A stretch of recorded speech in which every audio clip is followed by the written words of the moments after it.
Hello बच्चों, कैसे हैं आप सभी। लास्ट वीडियो में law of diminishing marginal utility complete करने के बाद इस वीडियो में हम पढ़ेंगे यूटिलिटी अप्रोच से consumer's equilibrium in single commodity case and two commodity case. करते हैं हमारा most important topic consumer's equilibrium. लेकिन उससे पहले जो भी आपको बेसिक कॉन्सेप्ट्स कराए गए हैं उनके अच्छे से नोट्स बना लीजिएगा। बुक एक्सरसाइज में जो भी क्वेश्चंस दिए गए हैं उन्हें सॉल्व कर लो। अगर आप कोई क्वेश्चन सॉल्व नहीं कर पाते हैं तो कमेंट बॉक्स में लिख के भेजिएगा, आपके सभी डाउट्स क्लियर किए जाएंगे। तो हम स्टार्ट करते हैं हमारा topic consumer's equilibrium. Consumer is said to be in equilibrium when he maximises his satisfaction at a given level of income and prices of the commodity. जब एक कंज्यूमर किसी वस्तु पर कोई पैसा खर्च करता है तो उससे मिलने वाली जो सीमांत उपयोगिता है उस वस्तु की कीमत के बराबर होती है, तो हम कहेंगे कि वो इक्विलिब्रियम की पोजीशन पर है। अब मान लीजिए जैसे कि आपके पेरेंट्स आपको रोज़ 50 रुपये देते हैं, आप उस 50 रुपये का एक गिलास जूस पी लेते हैं। तो गर्मी में आपको जूस पीने के बाद मिलती है बहुत ज़्यादा संतुष्टि, यानी कि आपको मज़ा आ जाता है। तो अब हम कहेंगे कि आप इक्विलिब्रियम की सिचुएशन में हैं, यानी कि this is the position of rest. आपके सिलेबस में हम consumer equilibrium single commodity case में भी पढ़ते हैं और टू कमोडिटी केस में भी पढ़ते हैं। हम सिंगल कमोडिटी केस पहले पढ़ते हैं। यहाँ हम एज्यूम कर रहे हैं कि हमारी जो कमोडिटी है वो एक्स है, कोई भी कमोडिटी है जो वो एक्स है। तो हमारी यहाँ कंडीशन क्या है कंज्यूमर इक्विलिब्रियम के लिए, marginal utility of X is equal to price of X, यानी कि एक्स कमोडिटी की जितना प्राइस है उससे मिलने वाली जो सीमांत उपयोगिता है वो उसके बराबर होगी, तो हम इक्विलिब्रियम की पोजीशन में होंगे। मार्जिनल यूटिलिटी को आप इन टर्म्स मनी या रुपीज़ में भी शो करते हैं। तो अब हम यहाँ एक एग्जांपल लेते हैं। यहाँ जो हमारी कमोडिटी है वो है एक्स और उसका जो प्राइस है वो है 2 रुपीज़। 2 रुपीज़ की जो मार्जिनल यूटिलिटी है वो 2 यूटिल्स के बराबर है। तो अब यहाँ आपको एक्स कमोडिटी की यूनिट्स दी गई हैं 1 2 3 4 5 6 और उनसे मिलने वाली जो आपकी मार्जिनल यूटिलिटी है वो आपको दी गई है। आप law of diminishing marginal utility में पढ़ चुके हैं। जैसे जैसे आप मोर एंड मोर यूनिट्स किसी कमोडिटी की कंज्यूम करते चले जाते हैं, marginal utility every additional unit आपकी गिरती चली जाती है। यहाँ आपका एक्स कमोडिटी का प्राइस लिखा गया है, तो हमने यहाँ निकालना है मार्जिनल यूटिलिटी ऑफ एम। तो मार्जिनल यूटिलिटी ऑफ एम क्या है, एम यू एक्स अपॉन में प्राइस ऑफ एक्स। 1 यूनिट के लिए मार्जिनल यूटिलिटी आपकी 8 है और प्राइस है 2, तो 8 को 2 से आप डिवाइड करेंगे आपको मिलता है 4। 2 यूनिट के लिए है 6, तो आपकी 6 को 2 से डिवाइड करेंगे तो आपको मिलता है 3। 3 यूनिट के लिए है 4, फिर आपकी आ जाती है MUM2, फिर आपकी 4 यूनिट के लिए है 2, फिर आपका आ जाता है 1। 5 यूनिट्स के लिए आपकी मार्जिनल यूटिलिटी है 0, तो यहाँ 2 से जब आप डिवाइड करते हैं आपको मिलता है 0। और 6 यूनिट के लिए आपका MU है -2, जब आप इसको 2 से डिवाइड करेंगे तो आपको मिलेगा -1। अब हम यहाँ लॉस और गेन की सिचुएशन निकाल लेते हैं। फर्स्ट यूनिट के लिए जो आपकी यूटिलिटी है प्राइस से ज़्यादा है, तो कितनी ज़्यादा है 2, तो यहाँ आपको गेन हो रहा है, ठीक है। फिर आपका यहाँ MUM3 है, प्राइस कम है, तो यहाँ आपको 1 का गेन हो रहा है। यहाँ आपका प्राइस और यूटिलिटी दोनों बराबर हैं, तो 0 यानी कि दोनों बैलेंसिंग सिचुएशन है। यहाँ आपका प्राइस ज़्यादा है तो आपको 1 का लॉस हो रहा है, यहाँ भी आपका प्राइस ज़्यादा है तो 2 का लॉस हो रहा है, यहाँ आपका प्राइस ज़्यादा है तो यहाँ आपको 3 का लॉस हो रहा है। तो यहाँ आप ये देखेंगे MUM is greater than price of X, यहाँ आपका MUM is equal to price of X, यहाँ आपका MUM is less than price of X, ठीक है। तो ये सिचुएशन हम यहाँ शो कर सकते हैं कि देखिए जब हमारा MUX upon price of x से ज़्यादा है तो इस सिचुएशन में यानी कि आप किसी पर्टिकुलर कमोडिटी पे जितना पैसा खर्च कर रहे हैं उससे आपको ज़्यादा उपयोगिता मिल रही है, तो उस सिचुएशन में आप क्या करेंगे, उस वस्तु को और ज़्यादा खरीदना चाहेंगे, ठीक है। तो इस सिचुएशन में जो कंज्यूमर है वो मोर गुड्स परचेज करेगा। दूसरी सिचुएशन आपकी क्या है, जिसमें आपकी जो उपयोगिता है वो तो कम है, ठीक है, या लेकिन जो आपका MUM है वो ज़्यादा है, यानी कि आप जितना पैसा पे कर रहे हैं उससे कम आपको उपयोगिता मिल रही है, तो इस सिचुएशन में आप क्या करेंगे, आप उस वस्तु को नहीं खरीदेंगे। तो कई बार देखिए आपसे ये क्वेश्चन पूछा जाता है कि अगर कंज्यूमर आपका इस सिचुएशन में है तो वो इक्विलिब्रियम की पोजीशन पर कैसे जाएगा। तो देखिए जब आपको ज़्यादा यूटिलिटी मिल रही है तो आप क्या करेंगे, और गुड्स को परचेज करेंगे। ठीक है, जब तक आप इस सिचुएशन में रहते हैं, आपको यूटिलिटी ज़्यादा मिलती है तो आप क्या करते हैं, more and more units consume करना चाहते हैं। और आप कब तक करते रहेंगे, जब तक आप इक्विलिब्रियम की पोजीशन में ना पहुंच जाए। अगर आप इस सिचुएशन में हैं तो इट्स मीन आप जितना मनी पे कर रहे हैं उससे कम आपको यूटिलिटी मिल रही है, तो आप क्या करेंगे, उस सिचुएशन में आप अपना कंजप्शन कम करेंगे, यानी कि यूनिट्स को कम परचेज करेंगे। और कब तक कम परचेज करेंगे, जब तक आप इक्विलिब्रियम की पोजीशन में ना पहुंच जाएं। यानी कि इक्विलिब्रियम की जो पोजीशन होती है वो आपकी रेस्ट की पोजीशन होती है, जिसमें आप हर हाल में रहना चाहते हैं, वही आपकी मैक्सिमम सेटिस्फेक्शन वाली स्थिति होती है। अब हम सिंगल कमोडिटी केस में ग्राफ ड्रॉ करते हैं। एक्स एक्सिस पे हमने यूनिट शो की है, वाई एक्सिस पे हमने marginal utility of M and price show किया है। तो सबसे पहले आपको पता है कि चाहे आप 1 यूनिट परचेज करें या 1 2 3 4 5 जितने भी यूनिट आप कंज्यूम करते हैं, आपका जो प्राइस है वो सेम रहता है। तो जो आपकी प्राइस लाइन है वो इस तरह से स्ट्रेट बनेगी, ये प्राइस ऑफ एक्स है। 1 2 3 4 5 जितनी भी यूनिट आप परचेज करते हैं उसके लिए आपका प्राइस कांस्टेंट है। अब हम मार्जिनल यूटिलिटी कर्व ड्रॉ करते हैं।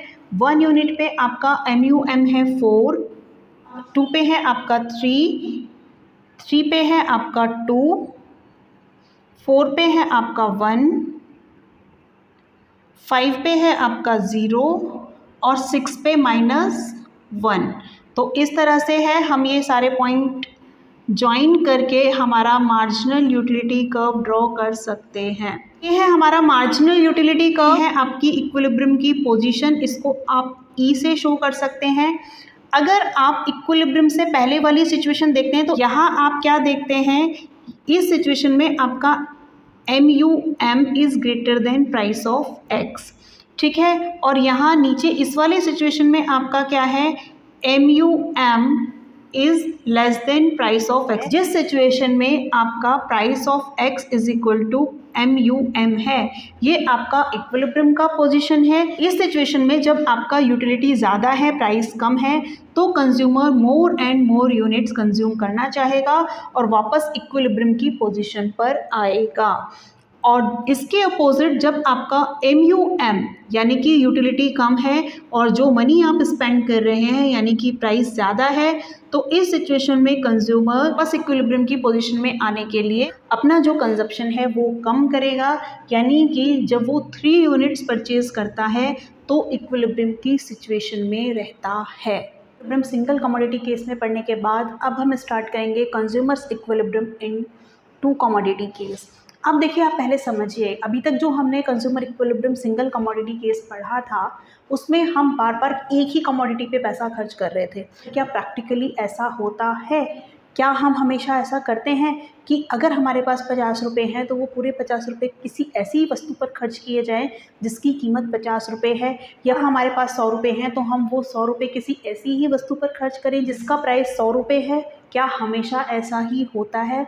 नहीं, प्रैक्टिकल लाइफ में हमेशा ऐसा नहीं होता है। सबसे पहली बात, जो हमारी इनकम है उसे हम बहुत सारी वस्तुओं पर खर्च करते हैं और उन वस्तुओं की जो कीमत है वो भी अलग अलग होती है। तो यहाँ 2 कमोडिटी केस में ये मानकर चलेंगे कि हमारी जो इनकम है या हमारे पास जो पैसे हैं उन्हें हम 2 गुड्स पर स्पेंड कर रहे हैं। तो बेटा सबसे पहले 2 कमोडिटी केस में हम पढ़ते हैं कंडीशन। तो हमारी फर्स्ट कंडीशन है कि अगर हम 2 गुड्स एक्स और वाई पर अपना पैसा खर्च कर रहे हैं तो marginal utility of X upon price of X is equal to marginal utility of Y upon price of Y is equal to marginal utility of last rupees spend. It's means अगर आप 2 गुड्स एक्स और Y पर अपना पैसा खर्च कर रहे हैं तो दोनों से मिलने वाली जो मार्जिनल यूटिलिटी है वो इक्वल होनी चाहिए।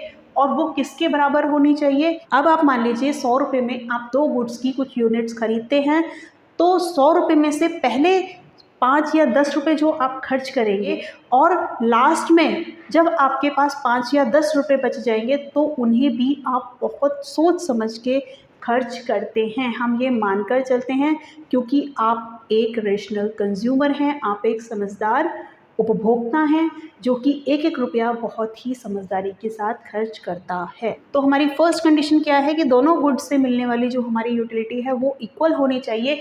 अगर ऐसा नहीं है तो क्या होगा? इट्स मीन्स अगर आपका MUX upon price of X is greater than MUY upon price of Y, यानी कि X में ज़्यादा यूटिलिटी आपको मिलती है Y के कंपैरिजन में, तो आप कैसा बिहेव करेंगे? तो जिस वस्तु में आपको ज़्यादा उपयोगिता नज़र आएगी वही आपको ज़्यादा संतुष्टि भी देगी। तो इस सिचुएशन में आप क्या करेंगे? इस सिचुएशन में आप X की more and more units consume करेंगे। तो जब आप X की ज़्यादा से ज़्यादा यूनिट्स कंज्यूम करते चले जाएंगे तो फिर क्या होगा? फिर आपका law of diminishing marginal utility apply होगा और X की जो यूटिलिटी है वो आपकी गिरती चली जाएगी। जैसे ही आपकी मार्जिनल यूटिलिटी गिरेगी आप उसका कंजप्शन रोक देंगे। लेकिन आप किस सिचुएशन में रोकेंगे? जब तक आप वापस इक्विलिब्रियम की पोजीशन पर नहीं आ जाते, यानी कि X की जो मार्जिनल यूटिलिटी है वो Y की मार्जिनल यूटिलिटी के बराबर नहीं हो जाती, तब तक आप X की यूनिट्स कंज्यूम करते चले जाएंगे। बिल्कुल इसके अपोजिट अगर ऐसा होता है MUX upon price of X is less then MUY upon price of Y, तो आप क्या करेंगे? इस सिचुएशन में Y में आपको ज़्यादा यूटिलिटी नज़र आ रही है तो आप Y की ज़्यादा से ज़्यादा यूनिट्स कंज्यूम करेंगे। Y की more and more units consume करने के बाद एक ऐसा पॉइंट आएगा जब आप उसकी और ज़्यादा यूनिट्स कंज्यूम करना नहीं चाहेंगे। वो कौन सा पॉइंट होगा? वो आपका वापस इक्विलिब्रियम का पॉइंट होगा। तो इस तरह से आप इन दोनों में से किसी भी सिचुएशन में होते हैं तो वापस आप इस तरह से बिहेव करते हैं कि इक्विलिब्रियम की पोजीशन में पहुंच जाएं। फिर सेकंड कंडीशन है आपकी total expenditure is equal to money income. It's means आपके पास जितना भी पैसा है आप उसे उन दोनों वस्तुओं पर खर्च कर देते हैं, उनमें से कुछ भी बचा कर नहीं रखते हैं। तो हमेशा अगर आपके पास 50 रुपये हैं तो पूरे 50 रुपये आप दो गुड्स पे खर्च कर रहे हैं। अगर आपके पास 100 रुपये हैं तो आप दो गुड्स पे खर्च कर रहे हैं। अगर आपके पास 1000 रुपये हैं तो आप दो गुड्स पर खर्च कर रहे हैं। तो देखिए आपके पास 200 रुपये हैं, हम ये मान लेते हैं, ठीक है। जो X कमोडिटी है उसका प्राइस है 50 रुपीज़, Y कमोडिटी है उसका प्राइस है मान लीजिए 20 रुपीज़। तो 200 रुपये को आप कैसे खर्च कर सकते हैं? या तो आप ऐसा कर सकते हैं कि भाई X की आप 2 यूनिट्स परचेज कर लें, ठीक है। फिर आपके पास 20 रुपीज़ की Y में आप और कितनी 100 रुपये आपने यहाँ खर्च कर दिए तो आपके पास 100 रुपये बचते हैं, तो Y की आप कितनी यूनिट्स परचेज कर सकते हैं? आप 5 यूनिट परचेज कर सकते हैं, ठीक है। तो ये आपके 100 + 100 200 रुपीज़ हो जाते हैं। आप 200 रुपये को X और Y पर किस तरह से स्पेंड करेंगे? X की आप 2 यूनिट्स परचेज कर लेंगे, Y की आप 5 यूनिट्स परचेज कर लेंगे। तो 200 रुपये को आप इस तरह से स्पेंड करते हैं कि दोनों गुड्स पर आपके पूरे 200 रुपये खर्च हो जाएं। लास्ट हमारी कंडीशन है law of diminishing marginal utility operates. It's means जैसे जैसे consumer more and more unit X या Y की कंज्यूम करता है तो उन दोनों ही वस्तुओं की जो यूटिलिटी है वो एवरी सक्सेसिव यूनिट गिरती चली जाती है। तो बेटा यहाँ एक एग्जांपल से हम 2 कमोडिटी केस को समझते हैं। यहाँ हमारी 2 गुड्स X एंड Y हैं। X का प्राइस 5 रुपीज़ है, Y का प्राइस आपका 2 रुपीज़ है और आपके पास 20 रुपीज़ हैं टोटल, ठीक है। तो अब आप देखिएगा यहाँ आपको X और Y की यूनिट्स दी गई हैं। तो जैसे जैसे आप X और Y की more and more units consume कर रहे हैं वैसे वैसे X की मार्जिनल यूटिलिटी और Y की मार्जिनल यूटिलिटी गिरती चली जाती है। तो हम ये जो सिचुएशन है इसको अज्यूम कर रहे हैं कि इस तरह से होता है, क्योंकि हम पहले ही जान चुके हैं कि यहाँ आपका law of diminishing marginal utility apply हो रहा है। तो मार्जिनल यूटिलिटी ऑफ X आपकी 50 से नीचे गिर के 0 तक जा रही है। Y की जो मार्जिनल यूटिलिटी है वो 24 से लेके 14 तक जा रही है। आप ऐसे कोई भी एग्जाम्पल लेके उसको सॉल्व कर सकते हैं और आपकी बुक्स में भी काफ़ी सारे एग्जाम्पल दिए गए हैं, आप प्रैक्टिस कर सकते हैं। अब देखिए यहाँ आप MUX upon price of X, जैसे कि जो आपकी मार्जिनल यूटिलिटी ऑफ X है और X का जो प्राइस है 5 है, ठीक है। तो MUX upon price of X हम निकाल लेते हैं। 50 को 5 से डिवाइड करेंगे, आपका 10 आ गया। फिर आपका 40 को करेंगे 8 आ गया, 30 को करेंगे 6 आ गया, फिर आपका 4 आ जाता है, फिर आपका 2 आ जाता है, फिर आपका 0 आ जाता है। अब आप marginal utility of y upon price of y करेंगे तो y की फर्स्ट यूनिट के लिए आपका mu कितना है 24 है, तो 2 से इसे आप डिवाइड करेंगे आपका 12 आ जाएगा, 22 को करेंगे 11 आ जाएगा, 20 को आप करते हैं 10 आ जाएगा, 18 को आप करेंगे 9 आ जाएगा, 16 को आप करेंगे 2 से 8 आ जाएगा, 14 को आप करेंगे 7 आ जाएगा। तो इस तरह से हमारा ये शेड्यूल कंप्लीट होता है। अब हम ग्राफ ड्रॉ करते हैं। देखिए टू कमोडिटी केस को आप किस तरह से ग्राफ पे शो करेंगे। यहाँ हमारा एक्स एक्सिस है, एक्स एक्सिस पे आपने यूनिट्स ली हैं और यहाँ हमारा वाई एक्सिस है, यहाँ पे आप यूटिलिटी लेंगे। लेकिन हमने टू कमोडिटीज़ को शो करना है तो ये हमारी मार्जिनल यूटिलिटी हमने एक्स की शो कर दी है, एक्स की हमने यहाँ यूनिट शो की हैं। तो अब आप देखिएगा वाई का आप कहाँ शो करेंगे। तो इस तरह से y के लिए आपने यहाँ अलग से एक एक्सेस बनाना पड़ेगा, ठीक है। तो y का ये 0 हो गया, y की यहाँ 0 यूनिट हो गई। फिर यहाँ से ये रिवर्स चलिएगा आप, ये 1 2 3 4 5 6, तो इस तरह से यहाँ आप y की यूनिट्स ले सकते हैं और यहाँ आप y का मार्जिनल यूटिलिटी शो कर देंगे। यहाँ आपने ध्यान रखना है कि ये जो स्केल है बिल्कुल सिमिलर होना चाहिए। तो बेटा इस शेड्यूल के बेसिस पे हम ग्राफ ड्रॉ कर लेते हैं। x और y की जो वैल्यूज़ हैं उन्हें हम किस तरह से लेंगे। देखिए y एक्सिस पे हमने यहाँ x की मार्जिनल यूटिलिटी शो की है, x एक्सिस पे हमने x की यूनिट्स को शो किया है। तो हमने y की जो वैल्यूज़ हैं उन्हें हमने यहीं शो करना है। तो हम 6 से आगे यहाँ y के लिए एक्सिस तैयार करेंगे तो यहाँ y का 0 यूनिट और 1 2 3 4 5 6 इस तरह से y की यूनिट्स आपकी इस साइड बढ़ रही हैं। y एक्सिस पे हमने यहाँ x की मार्जिनल यूटिलिटी शो की है और इधर हमने y के लिए मार्जिनल यूटिलिटी शो की है। अब हम इनकी ग्राफ ड्रॉ करना स्टार्ट करते हैं। पहले हम MUX कर्व ड्रॉ करेंगे। इसके लिए हम ये वाली वैल्यूज़ लेंगे, ठीक है। ये हमारी यूनिट्स हैं और इन वैल्यूज़ को हमने लेना है। तो 1 पे हमारा MUX कितना है 10, 2 पे है 8, 3 पे है 6, 4 पे है 4, 5 पे है 2, 6 पे है 0। तो इस तरह से जो हमारा ये कर्व बन रहा है इसे हम बोलेंगे marginal utility curve for x।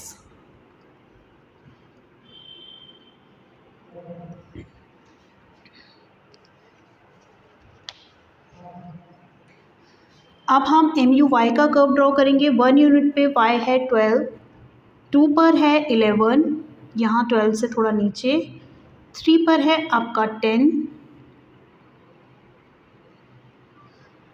4 पे है ये देखिए y की यूनिट्स आपकी इस तरह से बढ़ रही है, ठीक है। 3 पे है आपका 10, 4 पे है आपका 9, 10 से थोड़ा नीचे कर दीजिएगा, 10 से थोड़ा नीचे कर दीजिएगा। 5 पे है आपका 8, 6 पे है आपका 7। तो देखिए बेटा आप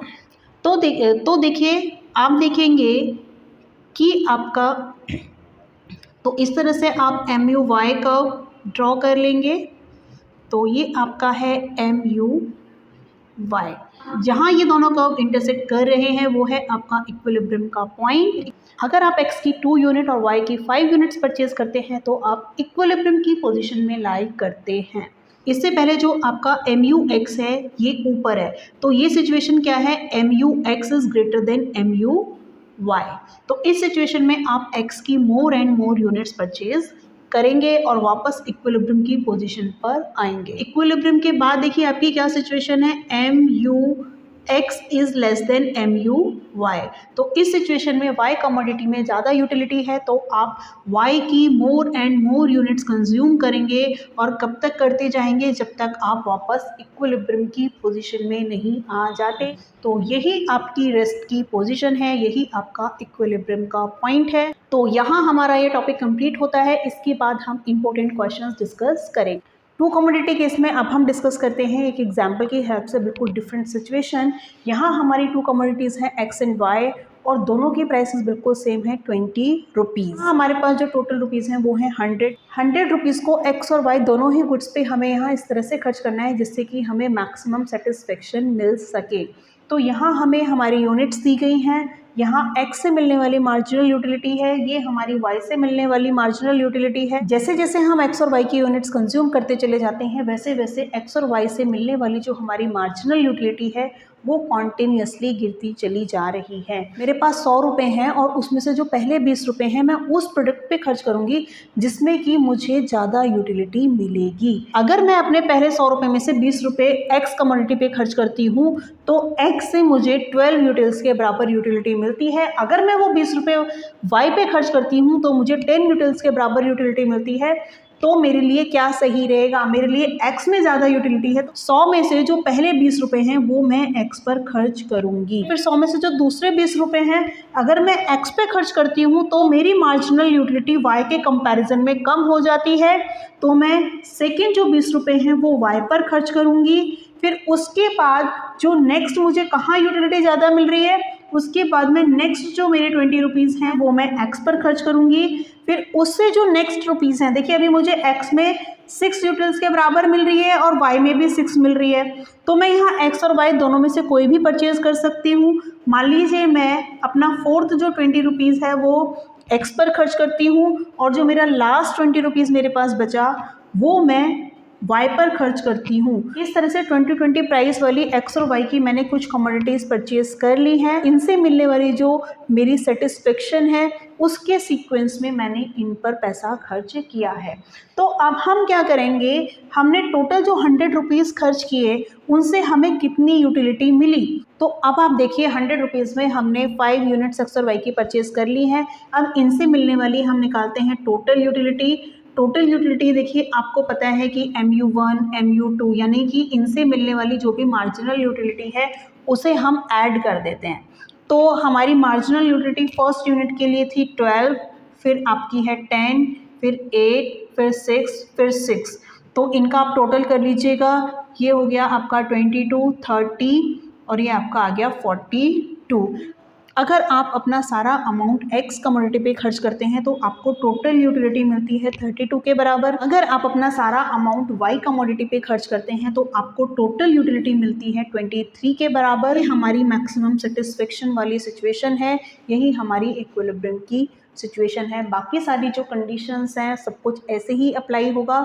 तो बच्चों टू कमोडिटी केस में आप कंज्यूमर इक्विलिब्रियम टू गुड्स के सेम प्राइसेस से भी कर सकते हैं और डिफरेंट प्राइसेस से भी कर सकते हैं। जैसे आपको समझ में आता है आप वैसे कर सकते हैं, दोनों ही सही हैं। अब हम करते हैं कुछ इंपॉर्टेंट क्वेश्चंस। यस बेटा, हमारा फर्स्ट क्वेश्चन है a consumer consumes only two goods X and Y whose prices are 4 and 5 per unit. Consumer choose a combination of marginal utility of x is 5, marginal utility of y is 4. Is the consumer in equilibrium? What will be a rational consumer do? में आपको to goods दी गई हैं x and y, दोनों की prices हैं 4 and 5। x से मिलने वाली जो आपकी मार्जिनल यूटिलिटी है 5 है, y से मिलने वाली आपकी 4 है। तो यहाँ ये पूछ रहा है क्या कंज्यूमर इक्विलिब्रियम की पोजीशन में है। तो आपको पता है कि इक्विलिब्रियम की पोजीशन के लिए हमारी जो कंडीशन है वो क्या होती है, MU(x) upon price of x is equal to MU(y) upon में प्राइस ऑफ y, ये होना चाहिए। तो देखिए x का जो यूटिलिटी है वो कितना है आपका 5, प्राइस है 4, 5 upon 4 is equal to y का आपका कंज्यूमर इक्विलिब्रियम के लिए हमारी कंडीशन है MU(x) upon price of x is equal to MU(y) upon में प्राइस ऑफ y। MU(x) हमें दिया है 5, price of x is 4 is equal to MU(y) है हमारा 4, price of y is equal to 5। ये हम सॉल्व कर लेते हैं, जो 1.2 आ गया आपका और ये आपका आ गया 0.8। तो यहाँ आपका देखिए x में आपको यूटिलिटी ज़्यादा मिलती है। तो in this situation consumer consumes more and more unit of x, और वो x की ज़्यादा से ज़्यादा यूनिट कब तक कंज्यूम करेगा, जब तक वो अपने मैक्सिमम सेटिस्फेक्शन लेवल पर ना पहुंच जाए। ठीक है, तो क्वेश्चन में यही पूछा गया था कि एक रेशनल कंज्यूमर क्या करेगा। तो in this situation a rational consumer consume more and more unit of good X. Question number 2, what is meant by MU of 1 rupee? It means utility obtained from purchase of commodities with 1 rupees. Question number 3, which is not the condition of consumer's equilibrium? ए है आपका MUX upon price of X, MUY upon price of Y, ये आपका यहाँ लिखा है consumer equilibrium की condition है। E is law of DMU applied, सही है। सी है आपका P1 X1 plus P2 X2 is greater than M, it's means expenditure income से ज़्यादा होते हैं, नहीं, ये कंज्यूमर इक्विलिब्रियम की कंडीशन नहीं है। जो आपको डी दिया गया है एक्सपेंडिचर इनकम के इक्वल होते हैं, ये कंडीशन आपकी सही है। C is not the condition of consumer equilibrium. तो यहाँ हमारा ये टॉपिक कंप्लीट होता है। आपका कॉन्सेप्ट क्लियर है तो वीडियो ज़्यादा से ज़्यादा बच्चों को शेयर कीजिएगा, लाइक कीजिएगा, चैनल को सब्सक्राइब कीजिएगा। करते रहो, मेहनत करते रहो, आगे बढ़ते रहो। All the best, bye bye.